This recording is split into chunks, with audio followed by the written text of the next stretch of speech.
Article 4, Section 4, Clause 1, the United States shall guarantee to every state in this union a Republican form of government and shall protect each of them against invasion and on application of the legislature or the executive when the legislature cannot be convened against domestic violence.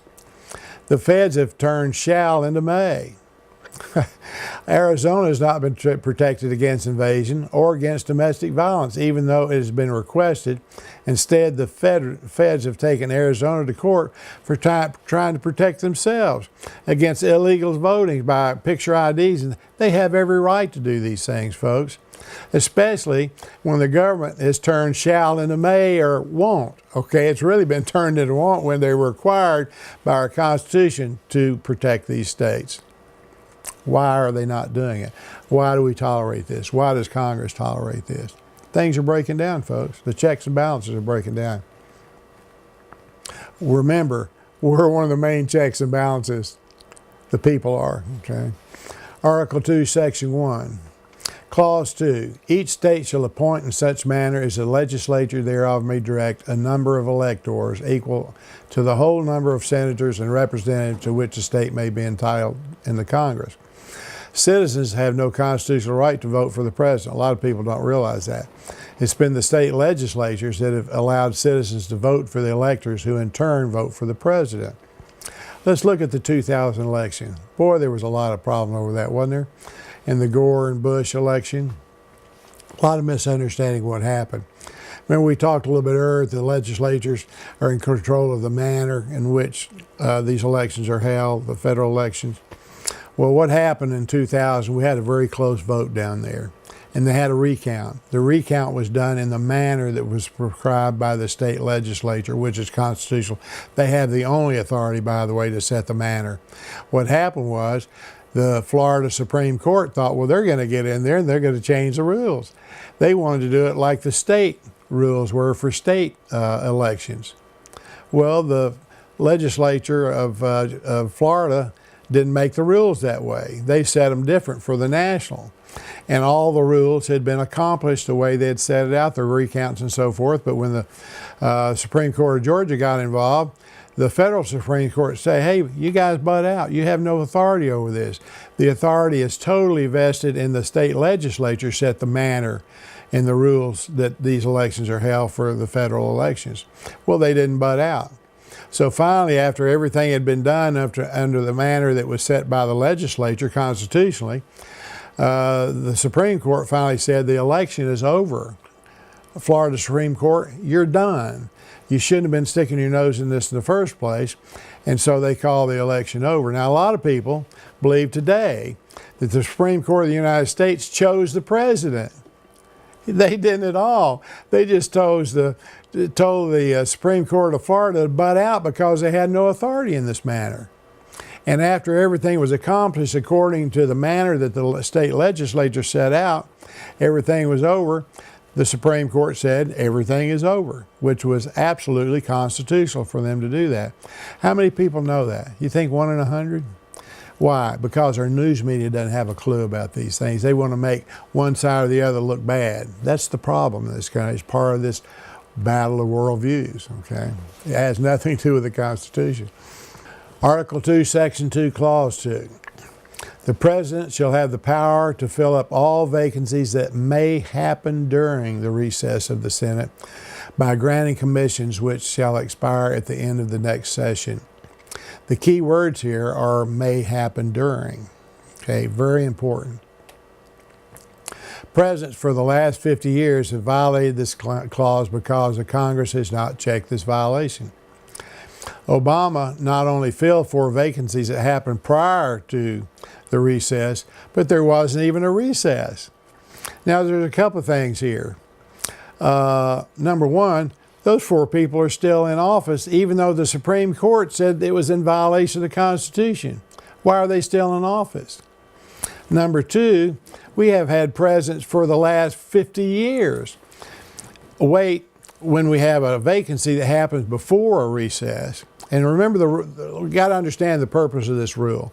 The purpose of this rule was to allow the president during long, the Congress quite often was out of recess or in recess for 6 to 9 months. And so if you had a vacancy, an important vacancy that happened 3 months or 6 months later, and several months before Congress convened, they need to fill that. So they gave the president the authority to fill the vacancy that happened during the recess. But what happens is the presidents take openings that happen prior to the recess. They wait until Congress is gone, then they make an end run around the check and balance and put their buddies in there. So there's no approval by the Senate. This approval by the Senate was supposed to be a check and balance to prevent putting cronies in there or someone who would be harmful for our country. We don't understand. It's a simple reading of our Constitution. Why doesn't Congress understand that? Why doesn't the president understand? Why don't the people understand that? These are things that we need to learn, folks, so we can take our control of our country back. Article 2, Section 4. The President, Vice President, and all civil officers of the United States shall be removed from office on impeachment for and conviction of treason, bribery, or other high crimes and misdemeanors. Justice Story, again, remember he's a father of American jurisprudence, said, the offenses, this is very, very important, the offenses to which the power of impeachment has been and is ordinarily applied as a remedy are what are aptly termed political offenses growing out of personal misconduct or gross neglect or usurpation or habitual disregard of the public interest and unconstitutional opinions and attempts to subvert the fundamental laws and introduce arbitrary power. Now, what part of that is breaking a law? We're told today, aren't we, that you can't impeach a president unless he's broken a law. A misdemeanor, they say, is a law. He hadn't broken a law. They don't have to they have to violate the public trust. And these are the purposes for impeachment. The Federalist Papers say that impeachment is a bridle in the hands of the Congress over the executive officials. It should be. All you have to do is impeach one or two. The rest of them will get the message and start doing the thing they should do. Impeachment is an important safeguard that we have against tyranny, which happens on a daily basis in the courts. It needs to be stopped. This is a wonderful tool. There are ways that you can stop that prior to that, though. We'll talk about that in a minute. Article 3, Section 2, Clause 2. The Supreme Court shall have appellate jurisdiction both as to law and fact, with such exceptions and under such regulations as the Congress shall make. If the Congress can set an exception for the courts, they can say, you can't rule on prayer anymore. You can't take the Ten Commandments off the wall of courthouses and schools anymore. That's off limits because you guys have gotten it wrong. You can't rule on flag burning. You can't. There's so many things they can say you can no longer rule on because they can make an exception, but they don't. All that would take, folks, is just 50% plus one vote in Congress, and it's over. Okay, that's the easiest check against the judiciary. That's a good place to start. There's another probably pretty simple check, not only against the judiciary, but all of them. You have to remember that the House of Representatives has a sole authority for impeachment. The Senate has a sole authority for holding court. So the impeachment process is like a grand jury to determine if there's enough evidence for removal. If there's enough evidence, then they send all that evidence to the Senate and they hold a trial. Well, since impeachment is a sole authority for Congress, they can pass a resolution in the House of Congress, just the House, not the Senate. And they can tell Holder or the President or courts or anybody they want, if you continue this behavior, it will be grounds for immediate hearings on impeachment. And put them on notice. If they don't change their behavior, that's exactly what's going to happen. That's a huge control. Just that threat would be a control over their behavior. And then if they don't change their behavior, they should hold impeachment hearings. But that's another way that they can help control things and bring things back within the confines of the Constitution. But they don't. And the only reason they don't is because we don't put pressure on them to do these things. They got the old wet political finger in the winds. If there's no pressure one way or the other, they're not going to do anything. They want their jobs back. So we need to put pressure on them to start holding the executives in our government more accountable to their oath taken before God to uphold their Constitution. Hamilton said in Federalist 78, The judiciary, however, has no influence over either the sword or the purse. It directs neither the strength nor the wealth of society. It can take no active resolution whatever. No active resolution whatever. But the courts do that all the time, don't they? The judiciary may be said to have neither force nor will, merely judgment. It even depends on the aid of the executive arm for the efficacy of its judgment. They don't have a police force. They don't have the sword or the purse. So when they make a ruling, it's got to be the executive branch that gets them and puts them in jail even. They have no control, have no power at all except judgment. We've given them tremendous power in this country. It's got to stop. Article 4, Section 1, Clause 1. The full faith and credit shall be given in each state to the public acts, records, and judicial proceedings of every other state.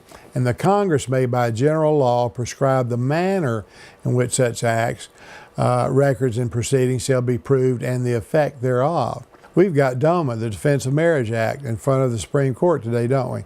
It seems clear that Congress has the authority to allow different states to handle marriages in different manners. It says right here in the Congress they can set the manner in which these things are done. It's going to be interesting to see how the court rules. I bet they take it away from Congress. I bet they make their own ruling in this case. Article 5, how the Constitution is amended. I'm personally strongly against states calling a constitutional convention also known as a con-con. We do not know several things. Number one, where to find knowledgeable delegates. Where are we going to find delegates that really have the depth of knowledge of the Constitution to protect it in a convention where there might be changes made to this document? Who would appoint the delegates? Where the convention, where would it be held? How would it be possible to limit the convention to a single issue? It's impossible. The Supreme Court has said as much. We do know that there are powers with deep pockets like Soros and Acorn that would want to destroy our Constitution or our nation. Folks, I guarantee you they would be in the middle of the fray helping to get their delegates in here and no telling what would happen to our Constitution. That scares me to death, the possibility of this. And the state of Georgia is very close to passing a ruling saying that they support this. They only need a couple more states. And we're going to have a con-con. That scares me to death.